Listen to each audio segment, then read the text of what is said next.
Hi, how you doing? It is Sunday and it's great to have you here with us at the Olive Branch Community Church. My name is Kathy and I am your host for the next couple of moments. We have something coming up that we really want you to know about. It's called Alpha. Have you heard of Alpha? You can check out what Alpha is about at alphacanada.org. And it is a wonderful program where you come and hang out, have dinner for free with a bunch of people that you will definitely be calling new friends, where you get to ask any question about what this life with Jesus is about. You know, maybe you're just sticking your toe in and you're going, yeah, I know I need something else in my life. There is something I need to fill this longing I have in my heart, but I'm just not sure Jesus and church and Christianity is all that. You know what? Alpha is the perfect thing to explore those questions. And we just encourage you to sign up for that. Find out about the details in the announcements after the service. So just want to make sure that you know about that. Anyway, let's get into the service. Today, Pastor Ken is going to be continuing our message series based on the TV series, The Chosen. And this is from season 2. It's great. And I hope that you've had the chance to check out the particular episode. Make sure you get on our mailing list for info@tob.ca. Just email that email and say, I want to be on there. And you will get weekly emails that will let you know what is it, the episode that we are going to be tackling next. So without further ado, let's go and let's spend some time worshiping God and learning more about what this life is with Jesus.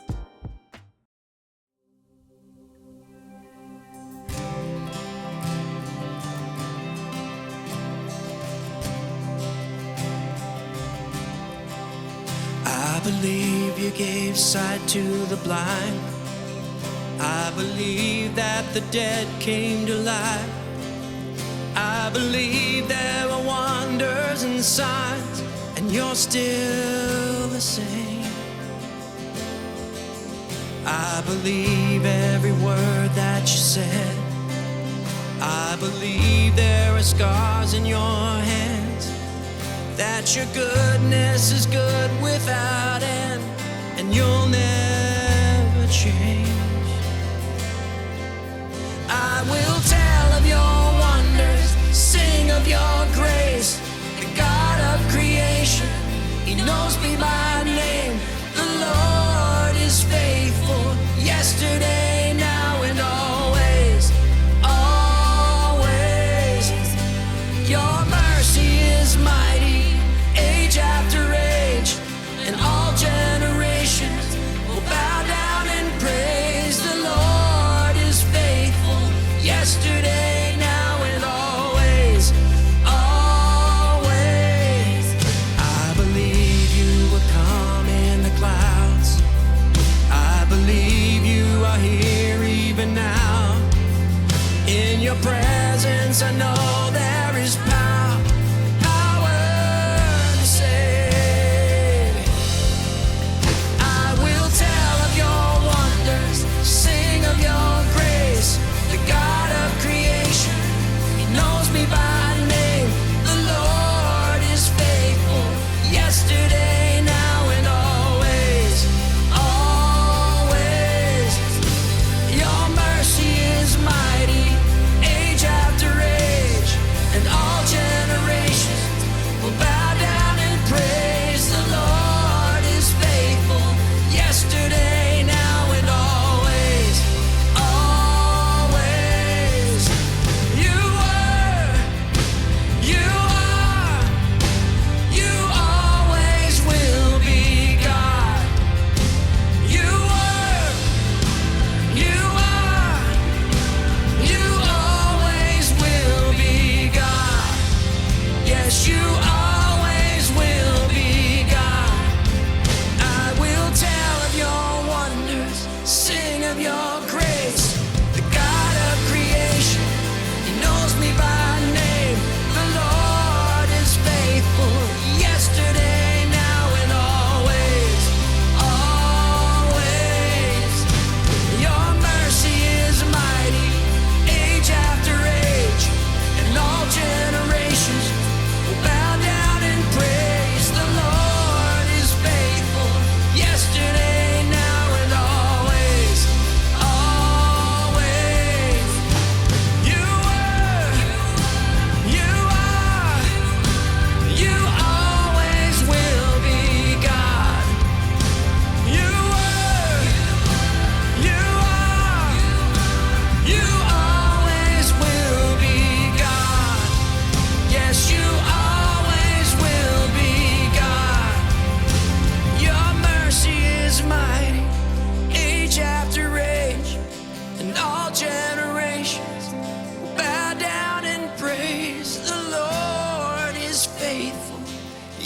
yesterday, now, and always.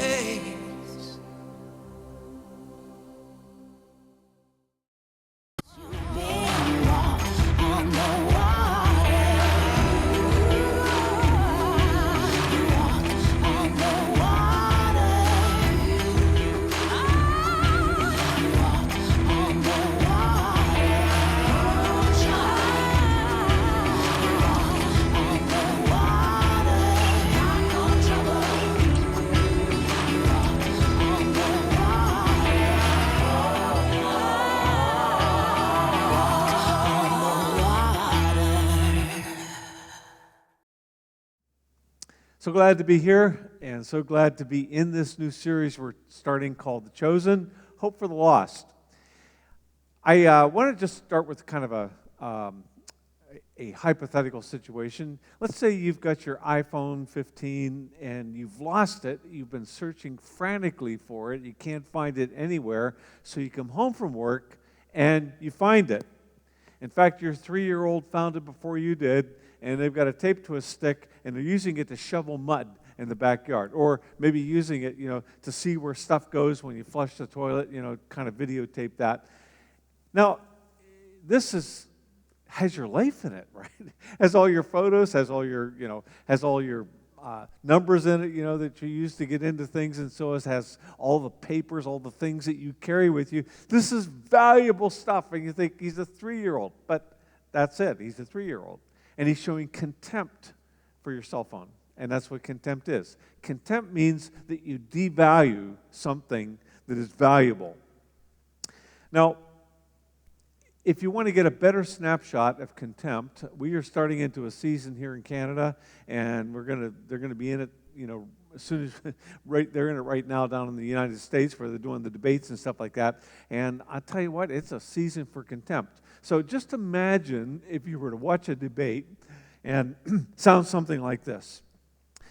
Vice President Harris, you're honestly a good person to me. You're honest, you're truthful, we both love the United States. We have different opinions on how to solve the problems. Or, former President Trump, I admire you. I mean, I don't, agree with you on a number of issues. I think we have different solutions, but honestly, I think you're a good person. Can you imagine, what are your chances that you're going to hear something like that? I would say be probably around 0%.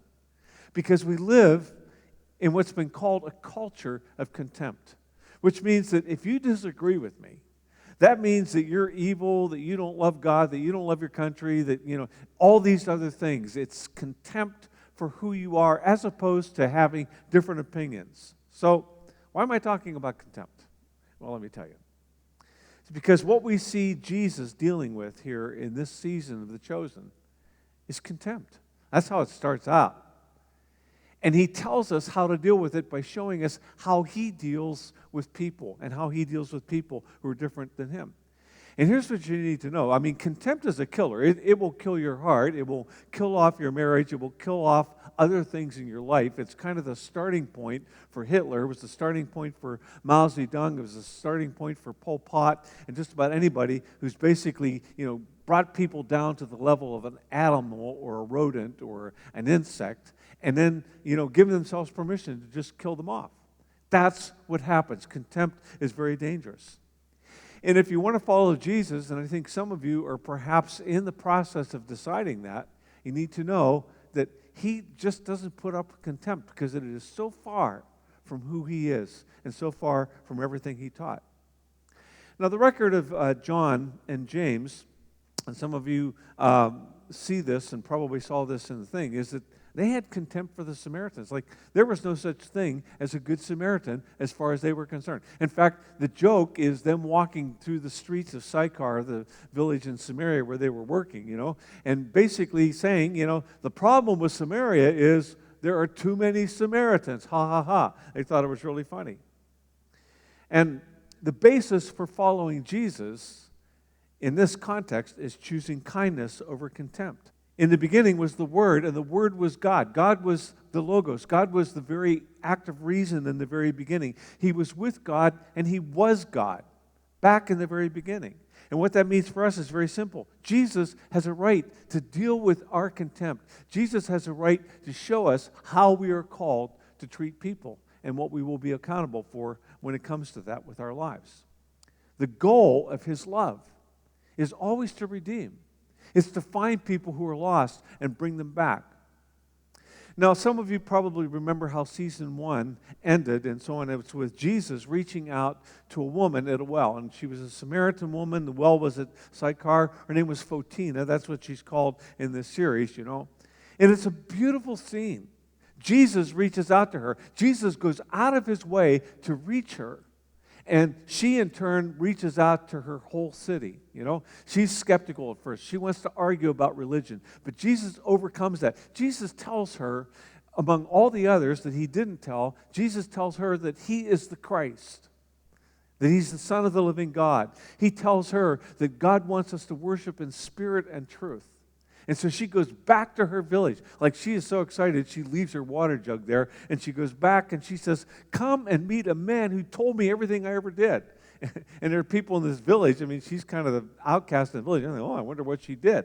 Listen to what happened. Many Samaritans from the town, from the village, believed in Jesus because the woman had said, he told me everything I ever did. And when they came out to see him, they begged him to stay in their village. So he stayed for 2 days, long enough for many more to hear his message and believe. And then they said to the woman, now we believe not just because of what you told us, but because we have heard him ourselves, and we now know that he is indeed the Savior of the world. This is not an exaggeration. This whole response that you see in this movie is not an exaggeration because these people responded enthusiastically. Now, there's kind of a story behind it, and again, this has to do with what's going on with John and with James. And they really had nothing but contempt for the Samaritans, and you see this in a number of different things. There's this scene, and I want to show you the scene right now, which shows how they basically, thought that these people were only worthy to kind of be burned up. So watch this scenario, and then we'll come back.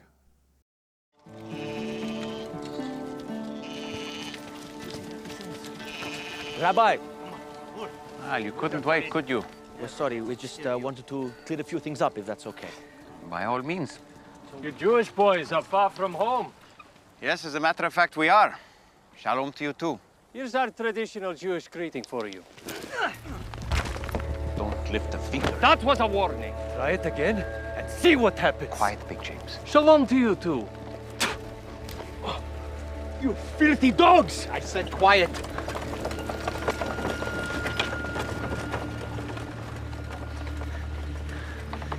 Let us do something. And what would that achieve? Defending your honor. They reviled and humiliated you. They deserve to have bolts of lightning rain down and incinerate them! Yes, fire from the heavens.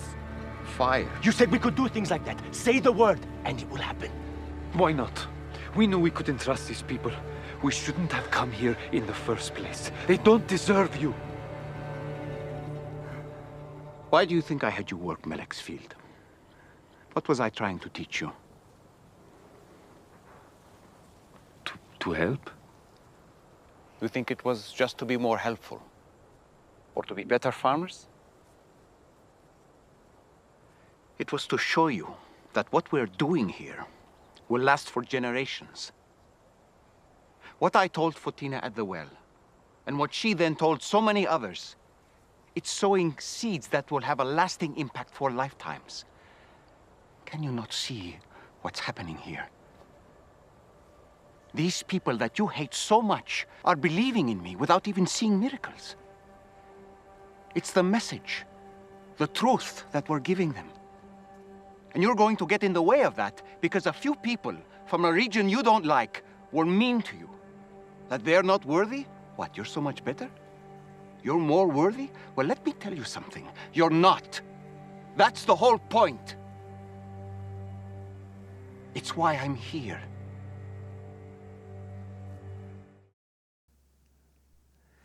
Now, this animosity goes back to a split that happened between what was called the northern kingdom, or Samaria, and the southern kingdom, Judah.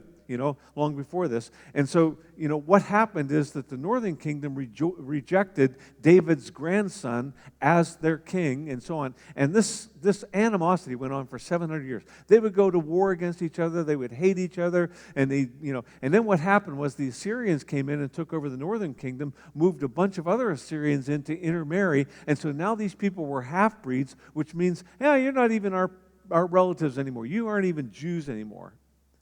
And if you want a kind of a visceral response of what this actually looks like, look at what's going on between the Palestinians and the Israelites, okay, right now. I mean, they have they believe they have the same, ancestor, Abraham, but they follow two of his sons. One of them follows Ishmael, one follows Isaac. So that goes on. And if you want an even more visceral response, think of Canada and America. We both came from the same mama, which would be England. Now, you know for yourself how this stuff goes, right? We've got it right. You've got it wrong. We know what's up. You don't know what's up. And this stuff continues to exist. And Jesus breaks through all that hatred and all that misunderstanding. So this door between, Jesus and the Samaritan people, man, this thing was not just shut, it was frozen shut. The locks were rusted. And Jesus brings in the tool that it takes to basically unrust these doors and to unlock it. And of course, that's kindness. Kindness is Jesus' tool. It comes right out of Jesus' toolbox. And when he opened that door, thousands of people came through that door to find Jesus, and they gave a more enthusiastic welcome to Jesus than his own people did. If you can remember, what happened when Jesus went back to Nazareth, his hometown, and told them that he was the Messiah, man, they took him out to the cliff and they were about ready to throw him off. Now, Jesus, I think, is saying something about what it means to treat people with kindness, and John picks up on that. He basically, I think, writes this out as kind of a lesson of him moving from contempt to kindness. And he wasn't thinking tender thoughts about the Samaritans. In fact, if you were to poll all the people in Jesus' party and say, is there such thing as a good Samaritan? Is there such thing as a Samaritan that is worth the breath that he breathes and the food that he eats? And most of them would vote, no, there isn't, okay? Now, here's what I know. Prejudice, racism, bad feelings, dislike, and contempt die very slowly. In fact, you may bury them, but they come out like zombies, and they're stumbling around, smelling like they always do, trying to kill stuff off. Jesus loves, and he wants to redeem people that we can't stand. You ever thought about that? I mean, the ones we roll our eyes at, which is kind of a key, indicator of contempt. People that we would say, you are a waste of space. You are a waste of breath. You are worth nothing. Everything about you, your opinions and how you handle sex, how you vote, what you look like, what you do for recreation, what you do for a living, even your breath is wrong. And the irony of this opening scene is that James and John are found, working on this soil. They're working on this field, and plowing it. It's a hard, dirty, sweaty job. What they don't realize, they're thinking that they're going to get brownie points with Jesus and end up, in some positions of authority. What they don't realize is that they're actually doing this for somebody that they would normally hate. A few weeks ago, we breezed through 9/11.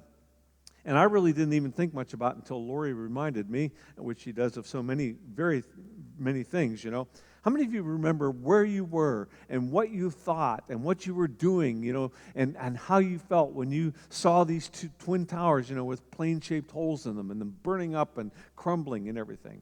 I remember. I was in the church office, and the guy who was in charge of all the custodial work brought in a color TV so we could just watch this whole thing unfold, and we watched it. And the more I watched, I didn't get scared, I didn't get concerned, I was angry. I was angry, and I thought, the people who did this are not worth the air that they breathe.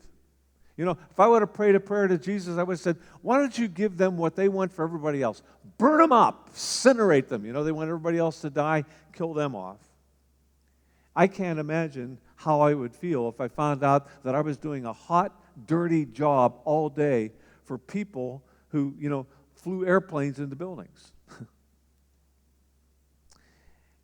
I think what it said, Jesus, I think that you need to take out a few of these people. With all due respect, I think that they deserve it. But the truth that Jesus expresses every moment that he lived and with everything that he said is, I love people who are lost to me, even when they do lost things. And that's really the key, isn't it? That's the problem. People do lost things. Fatina, the woman at the well that Jesus reached out to, she was lost relationally and sexually, and so she did lost things. People are lost in the world of addiction, and they do lost, self-obsessed things. Their life becomes all about themselves. People who are lost in the world of ego and pride and success and money, they do lost things, and they get stuck in greed. And people who are filled with racism and hatred and anger and bitterness, they do lost things. That's the problem. People do lost things. And we think, well, if only they weren't around, or if only we had different laws, they wouldn't do that. Our problem as people of the West is, that we know the ethic of love. We know the ethic of Jesus. But for the most part, we think that there are people who just aren't worthy of Jesus. We know what's right. We know what Jesus said about love. And we realize that, this whole thing of contempt in us is never all that far away. And it happens in the world of politics. It happens in the world of religion. We have people who are Christians and they say and do awful things. For some reason, they believe the right things about Jesus, but they don't act like him. And that's the problem. In our world, you're familiar with what happens, that if you use social media at all, like there's computers someplace that track you and track what you do and what you feed on, and they will feed you more of it. And as you feed and feed and feed on more of this stuff, more of your own opinions, what happens? You get to the point where you think, well, people are dumb. People are idiots because they don't believe like I believe. I mean, if they could only know the truth like I know the truth, they would agree with me. And those people are people that Jesus loves every bit as much as he loves us. People choose leaders and shepherds that they think are going to give them, what they need in life. And there was a guy by the name of Zacchaeus in the city of Jericho who had chosen what he thought, the shepherd that he thought would bring him everything he needed for life. And it was money. And people hated him because he cheated the people to get what he wanted. And he just never saw it. And Jesus, saw him one day, climbed up on a tree, and he said, I'm going to eat with you today and have lunch with you. And everybody around him, they're grumbling, they're thinking, what's he doing eating with somebody like that? But Zacchaeus came out a changed person. And this is what Jesus said. He said, salvation has come to this home today, for this man has shown himself to be a true son of Abraham. For the Son of Man came to seek and to save those who were lost. And that's the point. This is not just a casual comment, that Jesus flipped off someplace. This is what his mission is about. And because this is what Jesus' mission is about, this is what our mission is about. I mean, think about it. Why would Jesus step out of heaven, a place where he is worshiped and adored and honored, and everybody does what he wants? Why would he step out of that? I mean, and come here and die for us? Was it, so that we could, help good people, do religion better? I don't think so. Was it to help, religious people live happy and healthy lives? Was it to, kind of invent a better religion than all the others called Christianity? No. He came to look for people who are lost to God and are going to die lost without him unless they are found. He loves people who are lost. And that's our mission, you see. We are sent. And our tools are, well, let's take a look at them. By the way, contempt versus kindness, the winner is, you need to understand, it's not contempt. See, the devil's toolbox is contempt. You show contempt for people, you make sure that they understand, how little you think of them and how dumb they are and how misinformed they are. Jesus' toolbox was respect. It was value. It was patience. It was being kind. It was goodness. It was humility. That's the expression of love.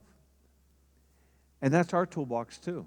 You know, Paul described it like this, you know. He says, don't be selfish. Don't try to impress others. Be humble, thinking of others as better than yourselves. Wow, that's a change. Don't look out only for your own interest, but take an interest in others too. You must have the same attitude that Christ Jesus had. People met people right where they were. He treated them as valuable people. He listened to what they had to say. He showed kindness to them. You have heard the law that says, love your neighbor and hate your enemy. But I say, love your enemies. Pray for those who persecute you. In that way you will be acting as true children of your Father in heaven. For he gives his sunlight to both the evil and the good. And he sends rain on the just and the unjust alike. If you love only those who love you, what reward is there for that?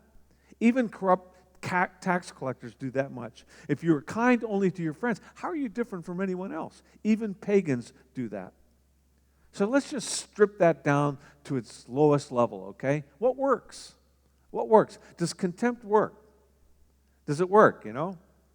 You have a personal opinion about politics, right? So let's just say that somebody on the opposite end of the spectrum comes in and you're able to slam dunk them. You're able to prove that they are wrong and that you are right, and you're able to outclass them in every way. What do you think is going to happen? Do you think they're going to say, well, boy, I was so naive. I was so dumb. I should have thought differently. You think they're going to change if you can slam dunk them? They're not going to. In fact, they will strengthen their own opinions. That's a fact. Contempt always loses. Kindness, you've heard the whole thing, with, the nice guys always finish last. You look at the research on that, and that's absolutely not true. Absolutely not true. Kindness always wins the day. And that's what you need to remember. When in doubt, be kind. Think about that. When in doubt, be kind. Because if you slam dunk somebody, you may win the day, but I'm telling you, you will lose. You will lose in every other sense of the word. Arthur Brooks, he's a professor at Harvard, has written this book called Love Your Enemies. And he's talking about us living in the culture of contempt and dealing somewhat with kind of the political contempt that you see and so on. But this is a fantastic book. So he had written another book, and as you know, when people are famous and they write good stuff and everybody reads it and stuff, they have people who are fans, people who love what they write, and they also make enemies. He said that when he wrote that book, he said that he had somebody who wrote a 5,000, word, critique on his book, basically saying he was naive, that he was an idiot for believing that way, that he was wrong, and blah, blah, blah, and so on. So he read that, and of course, like you would be and like I would be, he was upset and hurt and angry, and he decided, okay, what am I going to do about this? So he decided to basically praise, he's a follower of Jesus, he decided to basically praise the only thing that was praiseworthy in this. He said, I thank them for taking the time to read the whole book and then to comment on it and give me feedback. What was interesting was how the whole temperature in the room changed. Now, he could have sent back a missile that would have exploded on that guy's computer, but he didn't. And he said that the guy sent an email back, and they kind of formed almost a friendship as they began to discuss this thing. See, whenever we slam dunk somebody, then we shut the door, basically, of ever influencing them. And that's where you don't want to go. That's not where you want to be. We have been called by Jesus to adopt his mission and to also adopt how he fulfilled his mission. What changed the Roman Empire wasn't the fact that these early Christians won all the arguments and slam dunked their opponents. It was the way that they gave their lives and the way they exchanged hatred with kindness. And if I was to look for and reach people where they're lost and it's going to drag them off to some place of permanent destruction, that's what Jesus calls me to do. That's his mission. That's his mission for all of us. He doesn't want anybody to be lost. So I could say a whole lot of things, okay, at this point and so on, but I want to ask you, where are you taking your cues from? This is really, really important. Are you taking your cues from the political, opponents and stuff like this, both in the U.S. and Canada, how they treat one another? It's not a good place to take your cues. It's not even a good place to take your cues if you take them from people who are religious. Jesus had problem with the religious people his whole life. They eventually nailed him to a cross. And I'm telling you, there are people, and I'm not trying to put them down, I'm just saying that they're using the wrong tactic, you know. If you're going to talk about Jesus, and if you're going to say that Jesus is right in what he said, then you have to act like Jesus, or you kind of nullify everything that you're saying about him. You're taking your cues from social media, because social media is a vicious, vicious place to be these days, you know. And then you've got somebody who's feeding you your own opinions back into, so you think that you're right all the time. Why kindness? Well, it's because the kindness of Jesus changes everything. That's what you see in here. It's because kindness is the opposite of contempt. It's because the kindness of Jesus is the only hope for the world. It's the only hope for lostness. I'm telling you, you know, people talk as if, you know, you elect the right opponent and stuff like this and pass the right laws, it's going to stop the problem. It's not going to stop the problems. We know that. What's going to stop the problems in our world is when we start to treat one another with the kindness of Jesus. Without kindness, you see, you can basically believe, you know, that other people don't have, you know, they aren't worth what they breathe, they aren't worth what they eat. But that's not Jesus' way. You've heard the saying, you know, no one cares what you know until they know that you care. And they know that you care by showing kindness, by listening, by treating them with respect. And it's true. Kindness endears, contempt and mocking alienates people. It pushes them away from Jesus. And Jesus is a good shepherd. And he came to bring everyone in. And you know what? He's also the shepherd that will leave the 99 out in the field while he goes to search for the one that's lost. It's because kindness is the only hope for your relational world. You want to have a good relational world? You want to have a healthy relational world in your family and outside? Kindness is what does that. Rudeness and pride, it basically, you know, it erases what you have to say to people. Let me put it this way. If you need to be right, and if you want to be right more than anything else, you may be right, technically, but you will alienate the people around you. Respect and kindness is the way to go.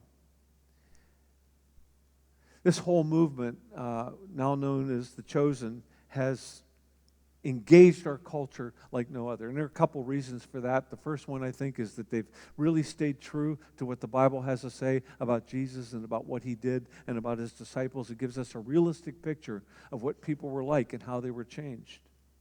But second, this came out of humility. It came out of brokenness. Both, you know, the guy that is the producer of it, Dallas Jenkins, and also the person who plays Jesus throughout the whole thing, Jonathan Rumi. You know, this whole thing came out of them both coming to a place where they crashed and burned and where they basically humbled themselves and they says, God, you show us what to do and we'll do it. And it comes out of that spirit. But at the core, it basically portrays Jesus and shows Jesus as he authentically was, as kind, as tender, as loving, and reaching out to the people who were the lost among the lost, people that everybody else treated with contempt. As we close this morning, I want to take you to this scene at the end, and it's between somebody you could call the Bad Samaritan and the Sons of Thunder, James and John. These are guys who can't stand Samaritans, and of course they find out that they've been working a field for a Samaritan, and then they go about at Jesus' direction, and they prepare this great meal, and they're thinking it's probably for them and all the other disciples, and it's actually for this Samaritan and his family. And then when they get in there, he tells his story, and there's this shock wave. And I still don't think they liked him because they hadn't changed at that point. But all of a sudden, it's this incredible, incredible scene of Jesus reaching out to the Bad Samaritan. And I want you to watch it as we close. If you knew who I am, you would never have helped me. That's not true. This is what we Jews do. We tell and listen to stories. Our stories connect us. Tell me your story.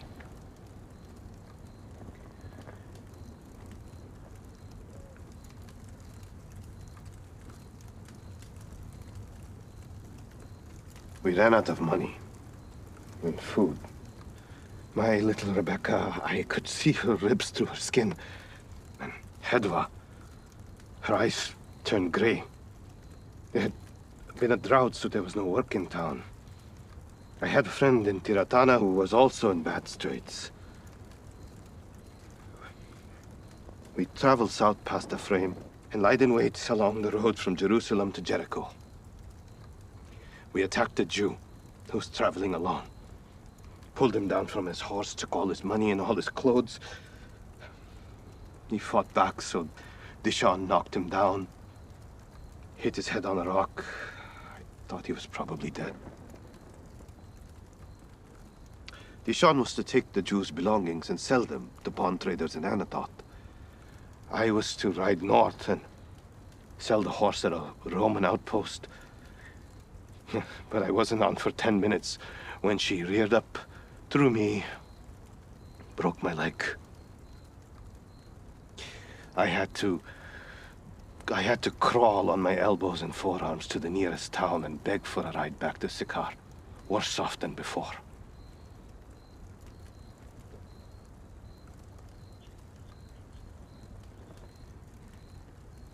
So now you know what you've done.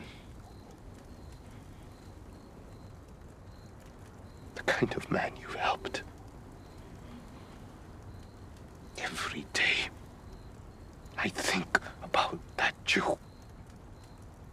Naked and alone on the road, possibly dead.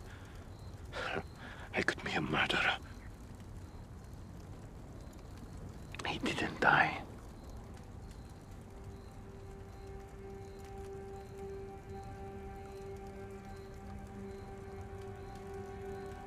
Somebody came along and helped him. How do you know? Melek. I know. I promise you, he did not die.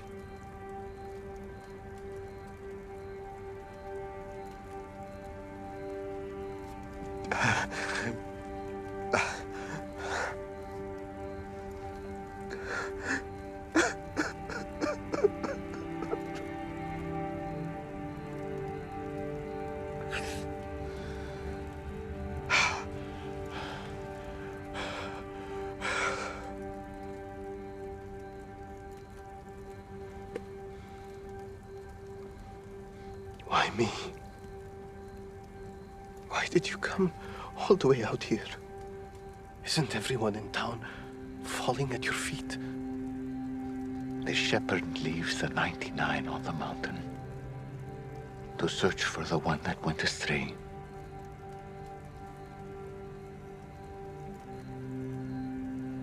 What do you want? Believe my words. Return to synagogue. Search Torah.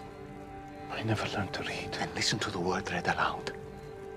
And let it affect your heart. See what happens. And then what? Tell others. You know the crime I committed? In cold blood? You'd help someone like me? He would.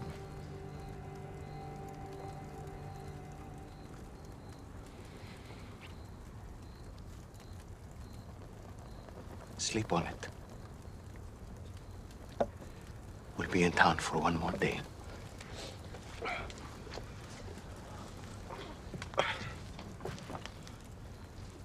She is asleep. We better go back into town before it gets too late. Yes. We never know what sort of men may lay in wait along the side of the road, huh? Too soon? You told him. I think he already knew. May I? Sleep well tonight, my friend.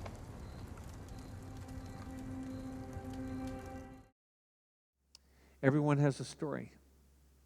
This guy had a story. You have a story. I have a story.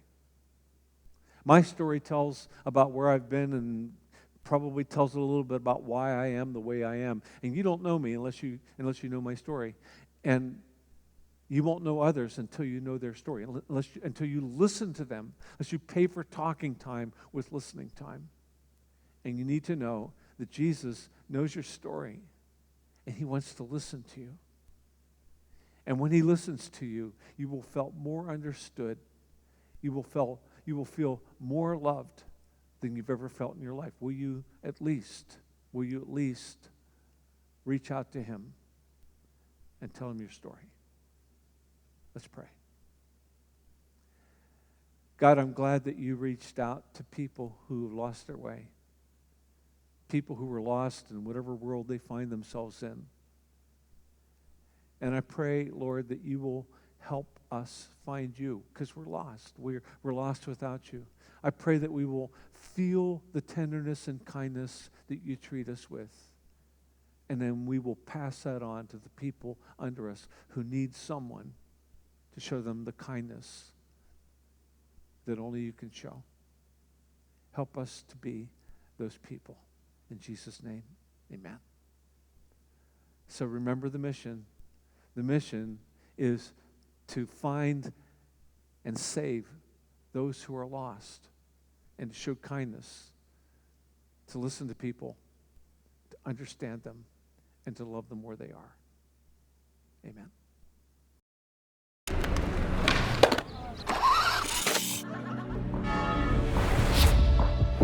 Life moves fast, doesn't it?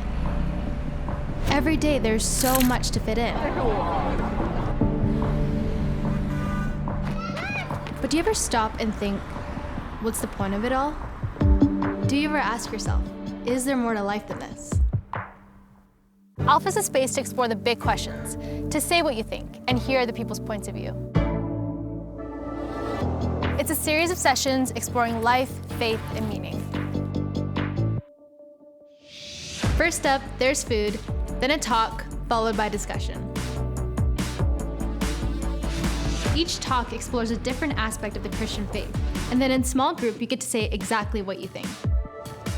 The aim of the talk is to spark conversation, each week unpacking a different question.